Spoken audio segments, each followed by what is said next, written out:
구약성경 사무엘상 21장 우리 1절부터 6절까지 함께 읽겠습니다. 다윗이 노베 가서 제사장 아히멜렉에게 이르니 아히멜렉이 떨며 다윗을 영접하여 그에게 이르되 어찌하여 내가 홀로 있고 함께하는 자가 아무도 없느냐 하니 다윗이 제사장 아히멜렉에게 이르되 왕이 내게 일을 명하고 이르시기를 내가 너를 보내는 것과 내게 명령한 일은 아무것도 사람에게 알리지 말라 하시기로 내가 나의 소년들을 이러이러한 곳으로 오라고 말하였나이다. 이제 당신의 수중에 무엇이 있나이까? 떡 5덩이나 무엇이나 있는 대로 내 손에 주소서 하니 제사장이 다윗에게 대답하여 이르되 보통 떡은 내 수중에 없으나 거룩한 떡은 있나니 그 소년들이 여자를 가까이만 하지 아니하였으면 주리라 하는지라. 다윗이 제사장에게 대답하여 이르되 우리가 참으로 3일 동안이나 여자를 가까이 하지 아니하였나이다. 내가 떠난 길이 보통 여행길이라도 소년들의 그릇이 성결하겠거든. 하물며 오늘 그들의 그릇이 성결하지 아니하겠나이까 하매 제사장이 그 거룩한 떡을 주었으니 거기는 진설병 곧 여호와 앞에서 물려낸 떡밖에 없었음이라. 이 떡은 더운 떡을 드리는 날에 물려낸 것이더라. 아멘. 다윗이 드디어 이제 망명자의 생활을 시작합니다. 근데 첫 번째 피해 가다가 중간에 걸쳤던 도시가 노비라는 곳이었습니다. 다시 상당히 오랜 기간 동안 좀 이제 앞으로 힘들게 지내게 되는데 한 10년 그렇게 돼요. 근데 그 첫 번째 출발 지점에 그래도 제사장이 있는 곳에 지나가게 됩니다. 이 노비라는 곳이 베냐민 지파 땅이거든요. 그 당시 왕이 사울 왕이에요. 그래서 베냐민 지파 땅에서 이 노비라는 곳에 뭘 하고 있느냐? 거기 6절 보시면 진설병이라고 나오죠. 진설병 그리고 설명되기를 곧 여호와 앞에서 물려낸 떡이다 이렇게 표현되어 있죠. 여호와 앞에서 하는 말은 이스라엘 민족이 함부로 쓰지 않아요. 특정한 장소에만 씁니다. 그게 어디냐 그러면 성막이거나 성전이거나 그래요. 장소적으로 말할 때. 근데 그 전에 우리 사사기 때 그 성막이 어디 있었냐 그러면 실로란 곳이 있었어요. 실로. 거기는 에브라임 지파 땅이었습니다. 근데 지금 여기 노비라는 곳이 여호와 앞에서 물려낸 진설병이다 하는 걸로 봐서는 그 성막이 노비라는 곳으로 옮겨진 것 같습니다. 또 이걸 나중에 예수님께서 하신 이야기가 다윗이 전에 망명지 생활하다가 성전에서 물려낸 떡을 먹었다 이렇게 이해하시거든요. 예수님께서도. 그러니까 여기가 분명히 성막이 옮겨진 건 거의 분명한 사실 같습니다. 그리고 이곳에서 다윗이 들르고 그곳에 떡을 먹고 간 거죠. 떡을 먹었을 때 이제 좀 우리가 고민되는 거 한 가지는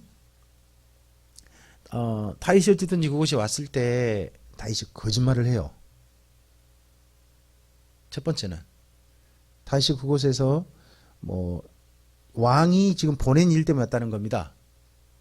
지금 다윗이 왕이 뭔가 사울 왕이 보낸 일로 온 건 아니잖아요. 그렇죠? 도망쳤거든요. 그러면 이건 다윗이 거짓말을 했다는 거죠. 일단은 자기 일행들을 위해서 거짓말을 좀 했습니다. 그리고 그때 일행이 몇 명이나 될까요? 다윗의 일행이 다윗과 소년들이라고 돼 있어요. 여기 그냥 소년들이란 말은 우리는 뭐라 그럴까요? 나이가 아주 어린 사람? 그렇게 생각하잖아요. 다윗은 물론 이때 10대예요. 근데 이스라엘 민족은 소년 그럴 땐요 보통 40대 이전까지도 소년입니다. 40 미만 전까지는 40이 되어지면 장성한 자 그렇게 불러요. 그렇기 때문에 몇 살인지 잘 모릅니다. 근데 다윗과 함께 뜻을 같이 한 사람들이고 다윗이 망명할 때 사울 편에 붙은 게 아니라 다윗까지 함께 했던 사람들이겠죠. 몇 명 정도가 함께 할까요? 나의 소년들 그렇게 표현하잖아요. 그 2절 끝에도 내가 나의 소년들을 뭐 이런 그렇게 이야기하는데 몇 명 정도 같으세요? 네? 몇 명이나 이때 함께 움직일 것 같아요? 저는 그 3절에서 좀 짐작해 볼 수 있다고 봐요. 떡을 몇 덩이 달래요? 5덩이. 그럼 몇 명 정도겠어요? 네, 저는 그래서 다윗과 한 4명 정도지 않나 싶어요. 일부러 5덩이라고 특정한 숫자를 말한 걸로 봐서는 그 일행이 다윗의 한 4명 정도, 그 정도지 않나 싶어요. 그래서 그날 마침 더운 떡을 내는 날이었대요. 더운 떡을 내는 날이어서 그날 그 떡을 먹고 그렇게 지나갑니다. 근데 한 3일 길을 여행을 했나 봐요. 지금 아무것도 못하고 여기저기 다니면서 한 3일 길 정도 여기 온 것 같습니다. 자, 그렇게 먹고 지나갈 때 이들만 보고 있으면 괜찮을 텐데 좀 마음에 걸리는 일이 하나 있어요. 7절 이하 좀 읽어볼까요? 그날에 사울의 신하 한 사람이 여호와 앞에 머물러 있었는데 그는 도액이라 이름하는 에돔 사람이요 사울의 목자장이었더라. 다윗이 아히멜렉이 이르되 여기 당신의 수중에 창이나 칼이 없나이까? 왕의 일이 급함으로 내가 내 칼과 무기를 가지지 못하이나이다 하니 제사장이 이르되 내가 엘라 골짜기에서 죽인 블레셋 사람 골리앗의 칼이 보자기에 쌓여 에봇 뒤에 있으니 내가 그것을 가지려거든 가지라.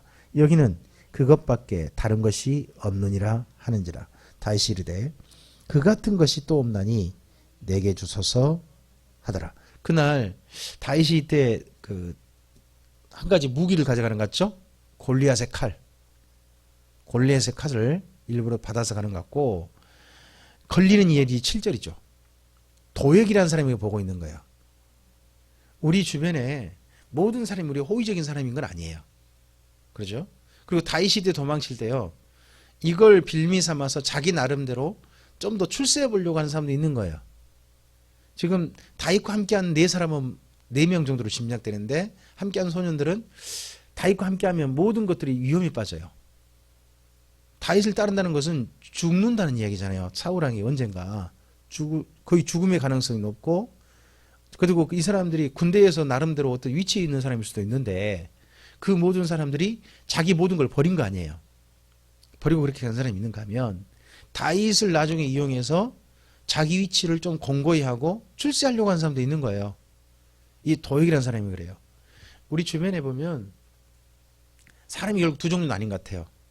어떤 사람을 나를 위해서 이용하려는 사람이 있는가 하면 어떤 사람은 그 사람을 위해서 자기를 희생한 사람도 있는 거예요. 그럴 수 있는 거잖아요. 근데 여기에 다윗 주변에도 그런 종류의 사람이 있습니다. 그리고 여기 아히멜렉이라는 사람이 상당히 다윗에게 우호적입니다. 그렇죠? 제사장인데 이분이 왜 이렇게 우호적이겠느냐? 여러 가지 이유가 있을 수 있겠죠. 근데 가장 쉽게 생각해 보면 다윗은 그래도요 아직 잘 모르잖아요. 그 아히멜렉이 다윗이 왜 이곳에 왔는지 모르잖아요. 근데 아히멜렉이 알기로는 다윗은 왕의 사위예요. 사위잖아요. 그러니까 도와줄 정당한 명분이 있는 거예요. 일단은 명분도 있고 해서 다윗을 정성껏 도와줍니다. 잘 도와주는데 이것이 또 그에게 큰 화로 미칠 줄로 그거 나중에 어떻게 알았겠습니까? 이렇게 해준 게 나중에 아히멜렉하고 그 가정이 다 죽임당해요. 70몇 명이나 죽임당한 일에 빌미가 돼버립니다. 우리가 누구한테 선한 일을 그냥 호의를 베푼다는 것이 자기가 해도 올 수도 있는 거잖아요. 참 이제 여기 성경을 읽다 보니까 하나님께서요 네가 착한 일 하면 항상 좋은 일 있다라고 하질 않는 거예요. 이 사람은 또 이런 일을 또 당하는 거죠. 자, 좀 더 좀 가볼까요? 10절입니다. 그날에 다윗이 사울을 두려워하여 일어나 도망하여 가드왕 아기스에게로 가니 아기스의 신하들이 아기스에게 이르되 이는 그 땅의 왕 다윗이 아니니까 무리가 춤추며 이 사람의 일을 노래하이르되 사울을 죽인 자는 천천히요 다윗은 만만이로다 하지 아니하였나이까 한지라. 다윗이 이 말을 그의 마음에 두고 가드왕 아기스를 심히 두려워하여 그들 앞에서 그의 행동을 변하여 미친 채 하고 대문짝에 끄적거리며 침을 수염에 흘리매 아기스가 그의 신하에게 이르되 너희도 보거니와 이 사람이 미치광이로다. 어찌하여 그를 내게로 데려왔느냐. 내게 미치광이가 부족하여서 너희가 이 자를 데려다가 내 앞에서 미친 짓을 하게 하느냐? 이 자가 어찌 내 집에 들어오겠느냐 하니라. 다윗이 그날 사울 왕을 두려워해서 망명을 한 겁니다. 쉽게 말하면 다른 나라로 갔어요. 블레셋이라는 나라로 도망을 쳤습니다. 근데 알고 보니까 더 위험한 겁니다. 거기가 자기가 도망친 곳이 그렇게 더 위험한 곳인지 모르는 거죠. 좀 더 안전하려고 했는데 자기가 쉽게 말하면 이거 호랑이 굴러 들어온 겁니다. 지금 더더구나. 근데 문제는 뭐냐 그러면 가드 왕이 문제가 아니라 가드 왕의 신하들이 문제였습니다. 가드 왕의 신하들이 하는 말이 다윗은 그 땅의 왕이 아닙니까? 옛날 노래를 생각해 보십시오. 노래를 생각나게 하는 겁니다. 이 노래가 이전에 말씀드렸습니다. 이 노래가 원래 사울왕을 환영한 노래였습니다. 근데 사울왕을 환영한 노래인데 다른 나라에서는 그게 사울왕을 위한 노래라고 생각되지 않는 겁니다. 왜요? 만만을 다윗에게 돌렸다는 겁니다. 그러니까 우선은 누구로 했지만 사울은 앞에다가 세웠고 다윗은 뒤로 세웠지만 만만을 다윗에게 돌렸기 때문에 결국 그 나라의 왕은 누구다? 다윗이다라고 다른 나라도 그렇게 해석을 한 겁니다. 그러니까 이런 일이 있어서 다윗이 그날 심각한 위험에 빠집니다. 그래서 12절 이하 행동을 보면 이게 또 다윗이 또 즉석 연기를 해야 됩니다. 다윗이요 도망칠 때 보니까 한 두 번 사람을 속이는 행동을 하는 겁니다. 지금 그렇죠. 앞에 거짓말도 했죠. 또 그리고 또 이 아기스 왕 앞에서는요 또 미친 짓을 합니다. 이 미친 짓 한 게 다윗이 스스로 한 행동일 수도 있고요. 누군가가 이렇게 합시다라고 하는 것일 수도 있고 우리는 상황을 잘 모릅니다. 근데 다윗이 연기를 상당히 잘한 모양입니다. 근데 저는 이 연기를 누구가 해서 했을까라는 생각을 좀 해보게 됩니다. 그 12절에 다윗이 이 말을 그의 마음에 두고 이렇게 돼 있죠.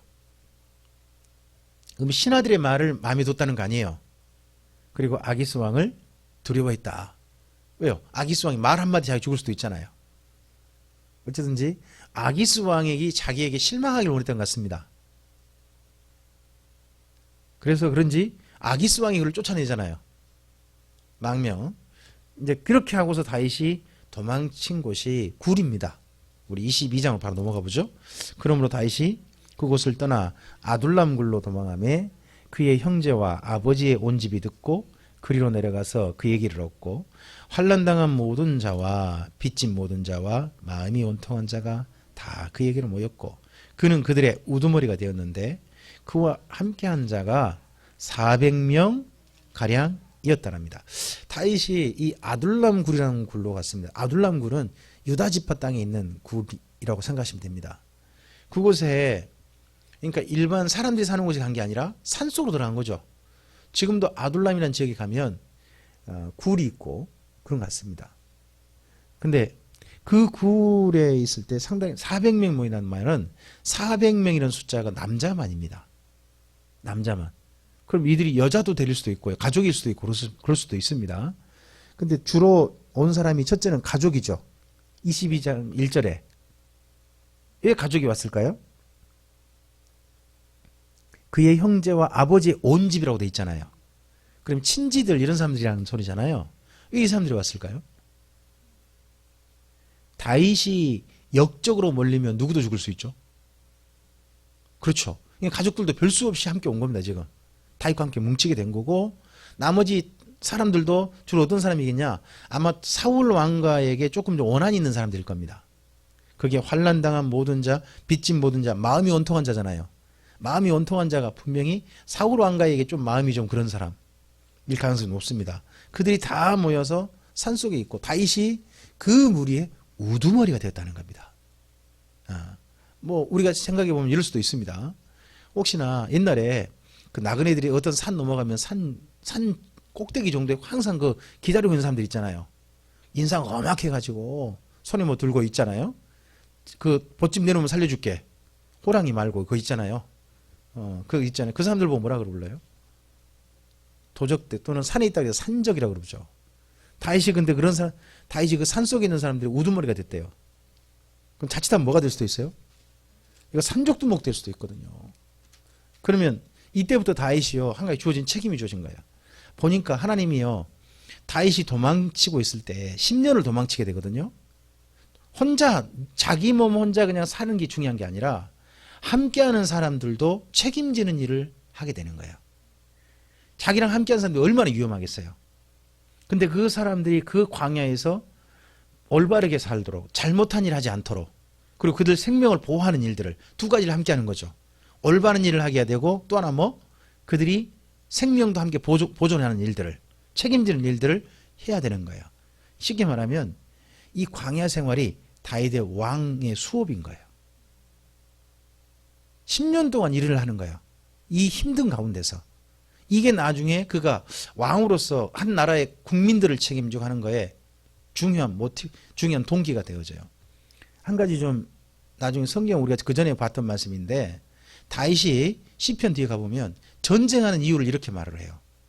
자기가 전쟁하는 이유, 이곳저곳 전쟁 가는데 그곳에 전쟁하는 이유가 백성들이 평화롭게 살기를 원한다는 거예요. 자기가 이 광야 생활을 10년을 했잖아요. 함께하는 무리들이 나중에 남자만 600명 그러고 여자들도 굉장히 많아져요. 그럼 그 무리들이 자기 때문에 뭐 하고 있어요? 고생하잖아요. 함께 고생해 여기저기 떠돌잖아요. 근데 다윗이 그런 사람들을 보면서 챙긴 소원이 하나 있는 거죠. 자기 때문에 고생한 이 사람들, 자기 때문에 평화롭게 살기를 원하는 거예요. 그런 소원이 생겼습니다. 그래서 우리 삶의 어떤 경험들이 있잖아요. 경험들이 때때로 하나님 안에서 거룩한 소원의 동기가 될 수도 있는 거예요. 이분은 이런 삶이 이제 나중에 동기가 되는 거죠. 그런 동기가. 그 다음 다윗이 두 번째 망명을 합니다. 3절부터 5절입니다. 다윗이 거기서 모압 미스베로 가서 모압 왕에게 이르되 하나님이 나를 위하여 어떻게 하실지를 내가 알기까지 나의 부모가 나와서 당신들과 함께 하기를 청하나이다 하고 부모를 인도하여 모압 왕의 앞에 나아갔더니 그들이 다윗이 요새에 있을 동안에 모압 왕과 함께 있었더라. 선지자 갓이 다윗에게 이르되 너는 이 요새에 있지 말고 떠나 유다 땅으로 들어가라. 다윗이 떠나 헤렛 수풀에 이르렀답니다. 다윗이 두 번째 망명한 나라는 모압입니다. 블레셋은 서쪽에가 있고요. 모압은 동남쪽에 있어요. 동편 남쪽 정도에 있습니다. 그곳에 일부러 갔습니다. 왜 모압에 갔을까요? 다윗이 두 번째 망명지로 택한 모압. 다윗이 나름대로 생각해 볼 때 모압이 제일 안전하다고 생각하겠죠. 첫째는 이스라엘 땅에서 멀어요. 뭐니까 그런 거고 또 하나가 뭐가 있을까요? 다윗의 증조할머니 있죠. 증조할머니가 모압 여자 룻이에요. 룻이 이 다윗 왕가의 할머니예요. 그 보아스하고 오벳 사이에서 보아스하고 룻 사이에서 오벳이 태어나잖아요. 그렇죠? 그렇게 해서 오벳 다음에 이새가 태어나고요. 이새 다음이 다윗이거든요. 그러니까 증조 할머니인 거예요. 그러니까 쉽게 말하면 이럴까요? 우리가 남이가 뭐 거기가 같은 그러니까 자기를 좀 보여줄 거라 믿었어요.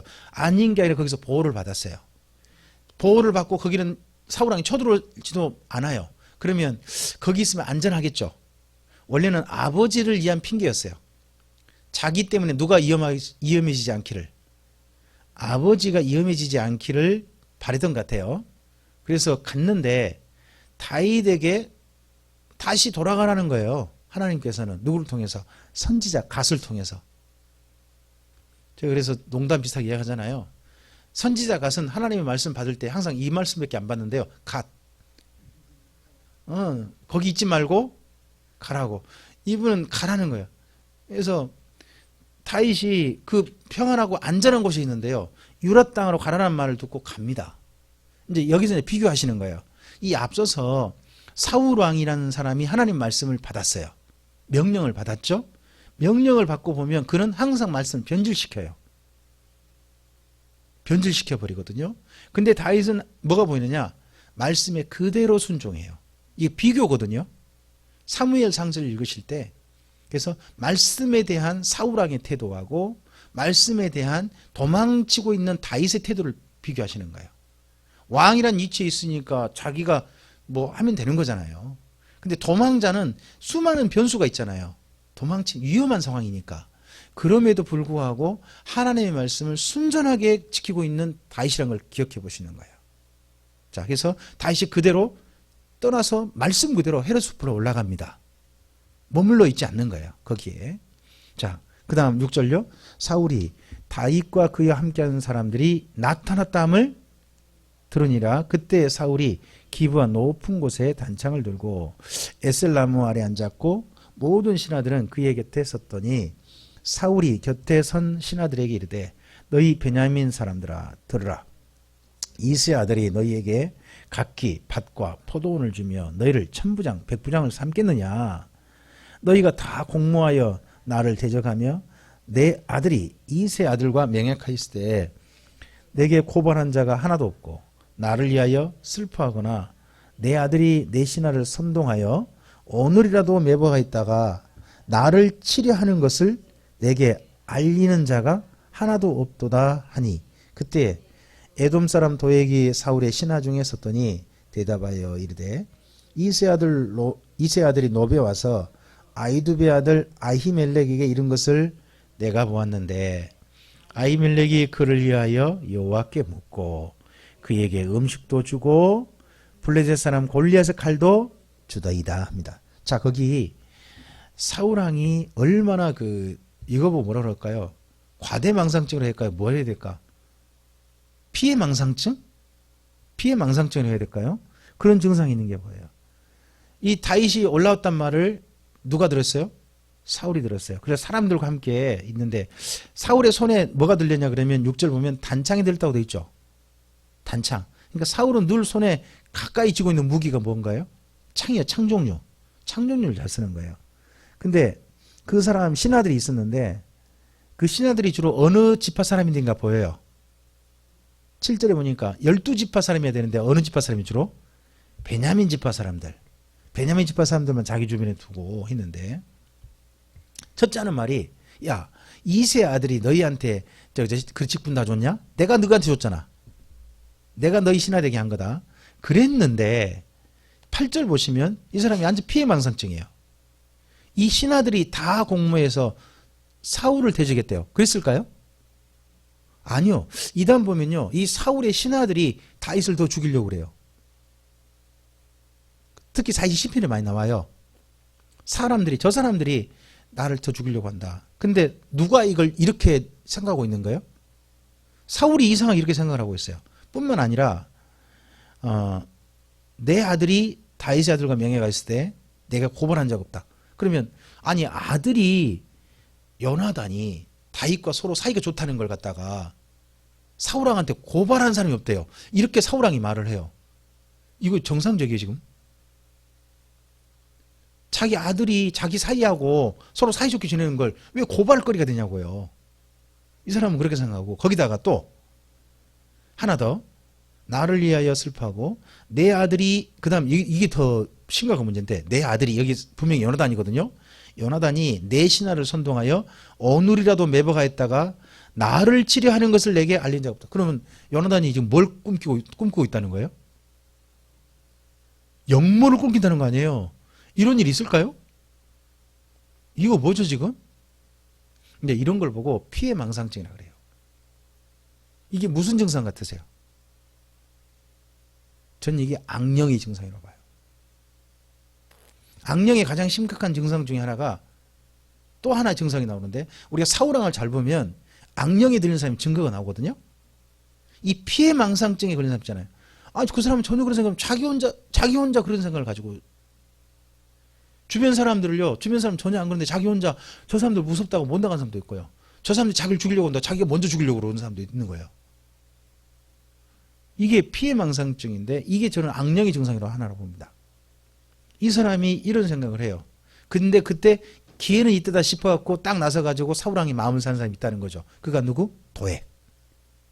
앞서 봤잖아요. 이거 이야기하는 거예요. 그러니까 그 다음에 이 왕이 어떤 행동을 하느냐. 정말 아주 무시무시한 일을 해버립니다. 11절 이하 왕이 사람을 보내요.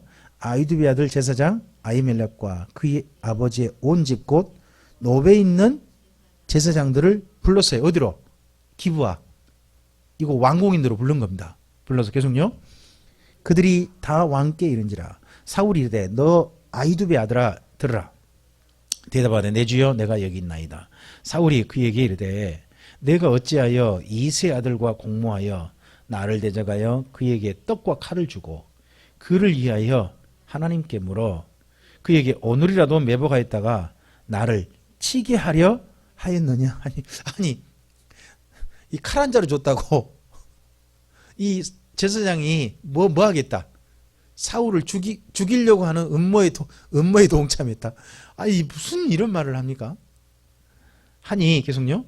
아히멜렉이 왕에게 대답하여 이르되 왕의 모든 신하 중에 다윗같이 충실한 자가 누구인지요? 그는 왕의 사이도 되고 왕의 호위대장도 되고 왕실에서 존귀한 자가 아니니까. 이걸로 봐서는 14절 보면 사울이 이 다음에 또 그 사위뿐만 아니라 왕의 호위대장까지 삼았던 모양이죠. 다윗이 굉장한 신분 출세를 엄청나게 했나 봐요. 호위대장까지 했으니까. 아니 이랬는데 15절요. 내가 그를 위하여 하나님께 물은 것이 오늘이 처음이니까 결단코 아니니다. 원하건대 왕은 종과 종의 아비의 온 집에 아무것도 돌리지 마옵소서. 왕의 종은 이 모든 크고 작은 일에 관하여 아는 바가 없나이다 하니라. 그러니까 왕이 생각하는 그런 반란이나 이런 거 저는 전혀 모릅니다. 다만 왕의 사이고 왕의 호위대장이고 궁중의 존귀한 자인 다윗을 그 사람답게 제가 알고 있는 답게 그냥 대해준 것 뿐입니다 라고 말을 했습니다. 그랬을 때 16절요. 왕이 이르되 아히멜렉아 내가 반드시 죽을 것이요 너와 내 아비의 온 집도 그러하리라 하고. 아니 세상에 사울이 어느 정도 죽여버린대요? 그 너뿐만 아니라 너 때문에 네 가족까지 다 죽이겠다. 왕의 지위를 이렇게 남용하는 거죠. 그 다음요. 왕이 좌우의 호위병에게 이르되 돌아가서 여호와의 제사장들을 죽이라. 그들도 다윗과 협력하였고 또 그들이 다윗이 도망한 것을 알고도 내게 알리지 아니하였음이니라 하나 왕의 신하들이 손을 들어 여호와의 제사장들을 죽이기를 싫어한지라. 이걸 어떻게 여호와의 제사장들을 죽여요? 이스라엘 민족이 도저히 그게 안 돼요. 더더구나 이게 아마 이렇게 교육된 게 사무엘 덕분이지 않나 싶어요. 사무엘 이하 때 하나님에 대한 제사장들에 대한 존귀하게 여기는 것들이 충분히 형성됐을 걸로 보이거든요. 더더구나. 그랬을 때 근데 18절요.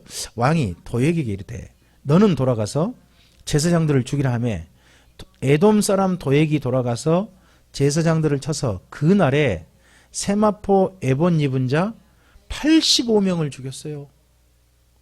이날 이 사람들이 여기 누구냐 그러면 아마도 이 지금 기브아에 그 호송된 사람도 있잖아요. 그 사람들은 85명인 것 같아요. 그 다음 봐보세요. 제사장들의 성읍, 노베, 남녀와 아이들과 젖 먹는 자들과 소와 나귀와 양을 칼로 쳤더라. 심지어 누구까지? 그 마을에 사는 그 가족 남은 가족까지 싹 죽여버린 거예요. 이 일을 명령한 사람이 누구? 정상으로 보이세요? 이게 순전히 악령이 휘둘리는 사람으로서 이렇게 된 것 같거든요. 완전 피해망상증이에요. 그래서 피해망상증은요, 이거 아무리 봐도 이건 악령이 휘둘리는 증상일 가능성이 높은 거예요. 요즘 현대인의 피해망상증이 굉장히 많습니다. 자, 그 다음 20절요. 아히두비의 아들 아히멜렉의 아들 중 하나가 피하였으니 그의 이름은 아비아달이라. 그가 도망하여 다윗에게로 가서 사울이 여호와의 제사장들을 죽인 일을 다윗에게 알림해 다윗이 아비아달에게 이르되 그날에 에돔 사람 도액이 거기 있기로 그가 반드시 사울에게 말할 줄을 내가 알았노라. 내 아버지 집의 모든 사람을 죽인 것이 나의 탓이로다. 두려워하지 말고 내게 있으라. 내 생명을 찾는 자가 내 생명도 찾는 자이니 내가 나와 함께 있으면 안전하리라 하니라. 다윗이 그 집에 죽은 게 자기 탓이다. 내 탓이다. 내 때문에 그 무고한 사람들, 심지어 여호와의 제사장의 가들이 죽었다 하는 자책을 하고 그의 아들 아히멜렉의 아들 중에 하나입니다. 그러니까 아들이 한 명밖에 있는 건 아니겠죠. 나머지는 다 죽임 당한 거예요. 근데 그 한 명인 아비아달이 다윗에게 온 겁니다. 나중에 이 아비아달은요, 다윗이 왕이 됐을 때 대제사장이 됩니다. 좀 정말 참 비극을 당한 거죠. 이거에 대해 또 다윗이 책임지는 게 보입니다. 우리 주변에 보면 우리 덕분에요, 피해 당한 사람도 있는 겁니다. 그럴 수 있지 않겠습니까? 그런 사람에 대한 태도도 보여요. 오늘 여러 사람이 등장합니다. 다윗이 도망칠 때 다윗을 기어이 죽이려는 사람도 있죠. 그런가 하면 그런 기회에 붙잡혀가지고 정말 억울한 사람들 죽이면 자기 출세를 위한 사람도 있습니다. 그런데 그러할 때 뭐 그런 피해가 있는지도 모르고 선하게 대해주는 사람이 있고, 심지어 그런 피해가 있을 줄 알면서도 다윗과 함께하는 다윗의 소년들도 있습니다. 오늘 우리의 삶 속에서 사람을 대한 태도는 각각 다를 것 같습니다. 2019년 후반기에 우리가 여러 종류의 사람을 만날 겁니다. 또 우리를 사랑하는 사람들로 만나겠죠. 그 사람들 속에서 우리가 어떤 사람으로 살아야 될 것인지 한 번쯤은 생각해 봤으면 좋겠습니다. 그리고 악령에 사로잡힌 이 사울왕의 행태와 자기에게 피해가 있을지도 모르는데 하나님 말씀에 순종하는 다윗의 행태를 함께 생각해 보시기 바랍니다. 그러고서 우리의 삶을 어느 길로 가야 할지 주님 안에서 결단하고 바르게 걸어갔으면 좋겠습니다. 기도하겠습니다. 주님 감사합니다. 함께 주의 말씀을 드리겠습니다.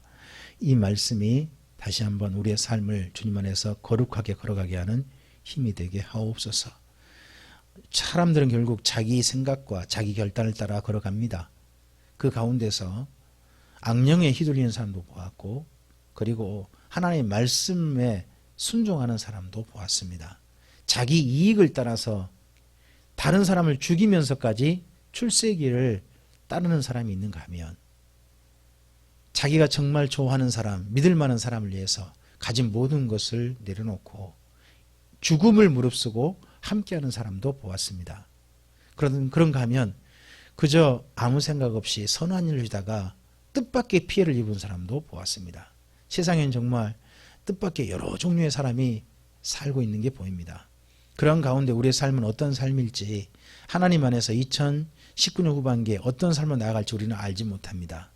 그러나 분명한 것은 주님의 선하신 따라서, 뜻을 따라서 결코 악한 길에 함께하는 사람이 아니라 하나님의 선한 뜻을 따라서, 진리를 따라서 걸어가는 사람들 속에 우리들이 서 있기를 소원합니다. 그런 삶으로 나아갈 수 있도록 주의 도우심으로 함께 동행해 주시옵소서. 의지하오며 예수님의 이름으로 기도합니다. 아멘.